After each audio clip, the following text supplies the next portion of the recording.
Hi, in this video, we are going to see about the evaluation concepts and principles. Evaluation is a process of making judgments to be used as a basis for planning. It consists of establishing goals, collecting evidence concerning growth towards goals, making judgments about the evidence, and revising procedures and its goals in the light of judgments. It's for improving the product, the process, and even the goals themselves. And this definition is given by Wiles. And according to Ralph Taylor, evaluation is the process of determining to what extent the educational objectives are being realized. Now, let us see the difference between evaluation, measurement, assessment, and testing. Test is an instrument or systemic procedure for measuring a sample of behavior. And measurement is the process of obtaining numerical description of the degree to which an individual possesses a particular characteristic. Evaluation from the standpoint of classroom evaluation, it's a systemic process of collecting, analyzing, and interpreting information to determine the extent to which the pupils are achieving instructional objectives. Now let us see the scope of evaluation in education. Ascertaining the extent to which the educational objectives are attained. So it will help you to identify whether the educational objectives are achieved or attained or not. And effectiveness of appraisal or methods of instruction. So by the evaluation, we can evaluate the effectiveness of the methods of instruction. It identifies pupils' strength and weakness, difficulties and problems, needs and demands. The evaluation will help you to identify the problems faced by the students, whether your student is having any learning difficulty, any weakness or any other problems, and we will be able to identify the needs and demands of the students. And it provides baseline for guidance and counseling also. And it helps for the placement and promotion in jobs. When it is coming to the service side, it helps for the promotion and for the placement. And it helps for the development of attitudes, interest, capabilities, creativity, originality, knowledge and skills extra. So when the employee and the student is getting a feeling that they are getting evaluated, automatically their interest, their creativity, all those things will increase and they will take effort to become maximum productive. Development of tools and techniques. The evaluation helps for the development of tools and techniques, and it helps for the development of curriculum and for its revision.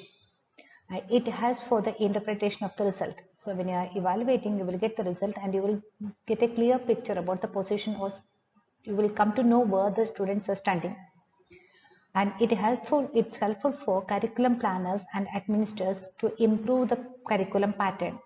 So when you are performing the evaluation, in case any deficiency or problems are being observed, so the administrators or planners will get a chance for revising it.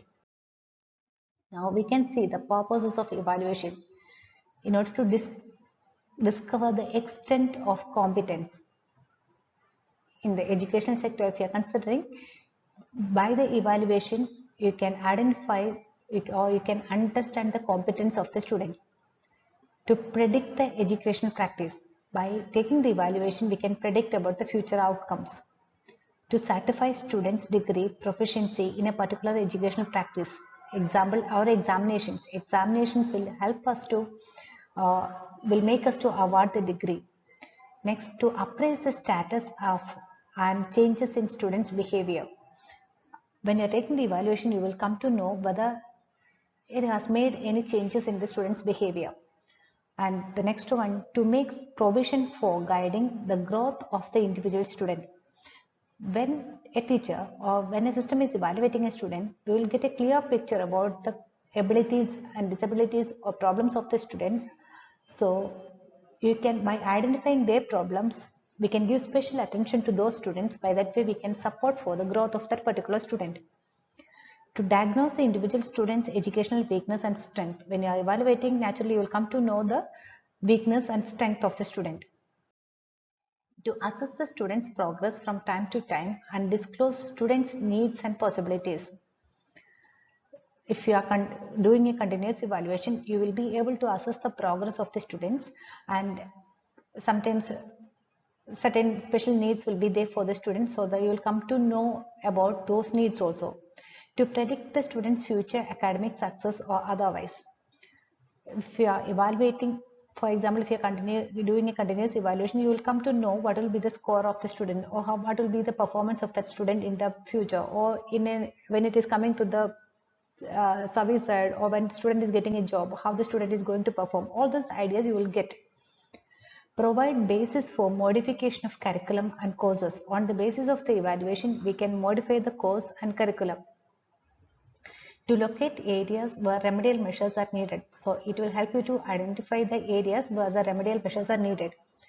I provide basis for the introduction of experiences to meet the needs of individual and group of students. It motivates the students towards better attainment and towards the growth. This evaluation also helps for testing the efficiency of the teachers, and it helps for the appraisal of the teachers and supervisors' competence, and it improves instructions, measurements and measuring devices, and it brings out the inherent capabilities of a student such as attitudes, habits, appreciation and understanding, manipulative skills in addition to the conventional acquisition of knowledge. So when being evaluated, naturally the inner abilities of the students will be bringing out, so it will help for the maximum expansion of the abilities of functioning of the student. It serves as a method of self-improvement, improving school learning relations, and as a guiding principle for the selection of supervisory techniques. Next, we can see the types of evaluation. It's mainly of two types: formative evaluation, or it's otherwise known as process evaluation, and summative evaluation, it is otherwise known as product evaluation. The formative evaluation refers to the evaluation taking place during the program or learning activity. It is conducted when the event is to be evaluated is occurring and focus on identifying the progress towards the purpose, objectives or outcomes to improve the activities, course, curriculum, program or teaching and student. That is during the course. For example, if a student is having examination at the end of first year, before the examination itself, continuously in between, sometimes we may conduct examinations, class test, unit test, or sometimes we may ask questions. By using different ways or by giving assignments, we will evaluate the students. So these form of evaluations, that is before the end of the course, during the program or during the course time, we are evaluating the student. That is formative evaluation. And the types of formative evaluation include needs assessment, evaluability assessment, structured conceptualization, implementation evaluation, and process evaluation. Now let us see the advantages of formative evaluation. It emphasizes the parts instead of the entirety. That is, before the completion itself, the parts or the small points we can emphasize on the small or on the subparts. The events are reason thus of marking accuracy and preventing distortion by time. So then and there, when the student is doing mistakes or when the student is doing some good things, we are giving corrections and suggestions. So if you are waiting for some time, sometimes there is a chance for distortion because of the time. So that will not happen in the case of formative evaluation. The results can be used to improve students' performance, program instruction or learning outcome before the program or course has concluded. The disadvantage is making judgment before the activity is completed and not being able to see results before judgments are made. Sometimes some of the students may not be having the habit of bringing the maximum output during the course times. Sometimes they may perform in a better way at the end examination. So before the end examination itself, we may come to a conclusion by using this formative evaluation. So that's the one disadvantage. And another one is it is intrusive. And third one, it interrupts the flow of outcomes. So when being evaluated, sometimes the natural flow or the natural outcome may get interrupted. Chance for a false sense of security when formative evaluation is positive and the final results are not positive as predicted earlier. Sometimes during the course time, we, the teacher or the person who is evaluating may make a false evaluation, and that may be highly positive, and the student may be believing, or the student may be sticking on that, or maybe they may come to a conclusion that okay, this performance is enough, so that may affect the final performance of the student. So that is also a disadvantage. And next is summative evaluation. Summative evaluations examine the effects or outcomes of some object. It includes outcome evaluation, impact evaluation, cost effectiveness and cost benefit analysis, secondary analysis, and meta-analysis. The main disadvantage of this summative evaluation is that the evaluation we are taking at the end of the work, and even if the student want to make any changes, or even if the student want to improve also, we can't do anything. Then next is maximum performance evaluation. It is concerned with determining a person's abilities and how well an individual can perform when motivated to obtain as high a score as possible. Aptitude and achievement tests are useful in measuring maximum performance. That is, maximum performance is the maximum output that can be given by a person when that person is motivated maximum. And for assessing this, we can use the aptitude or achievement test. Next, typical performance evaluation. That determines what an individual will do under natural conditions, that is without motivation, without any external force, what the individual is doing. That is the typical performance. Next one is criterion referenced evaluation. This describes pupils' performance according to a specific domain of clearly defined learning task, that is in a particular area. Sometimes a student may be good in theory, that particular student may not be that much good in practical. So examining or evaluating only a particular domain or specific domain, that is criterion preference evaluation or referenced evaluation. Next is norm referenced evaluation. It's based on comparing student achievement to that of others. That is comparing the products or outputs of evaluation of different students. Next, we can see the evaluation process. The evaluation process includes first identifying first it need to have a purpose. Next, identify a time frame. It should be completed within a stipulated time, and it determine when to evaluate. Initially itself, we have to determine when you are going to evaluate the student, and after that we have to select the evaluators, and we have to choose a design of framework model for the evaluation, and later we have to select an evaluation instrument. For example, it may be an examination or it may be a viva, whatever it is, and by that instrument we have to collect the data, and later we have to interpret the data, and after interpreting the data, the reporting of the findings should be there. Then we have to use the findings, and finally we have to consider the cost of evaluation also. Cost analysis also should be done. Next, we can see the selection of evaluation instruments. It can be a questionnaire, or can be an interview schedule, or it can be an observation checklist, or it can be a rating scale, or it can be a checklist or attitude scale, semantic differential scale, or self-report, journal, diary, or anecdotal report, notes. So like this way, you can select a particular evaluation instrument. And selection and development of the evaluation instruments. When we are selecting the instrument, we should see the following characteristics. And it should be appropriate for what is being evaluated, and it should be appropriate for the domain is being evaluated. For example, for evaluating the practical performance, we cannot give the questions, or we cannot give an essay question, and it should be comprehensive. At the same time, it should be easy to use, it should be cost effective, it should be time efficient, and it should be valid and reliable. Next, when you're collecting the data, we need to have a data source, and we should identify, or we should see, or we need to have an idea about how much data is needed, and we should decide about the timing of data collection, and we should think about the formal versus informal data collection. In the interpretation of the data, first we should make the data in a usable form. For example, if it is an essay question, we have to give scores for the question, and later we have to organize the data for analysis.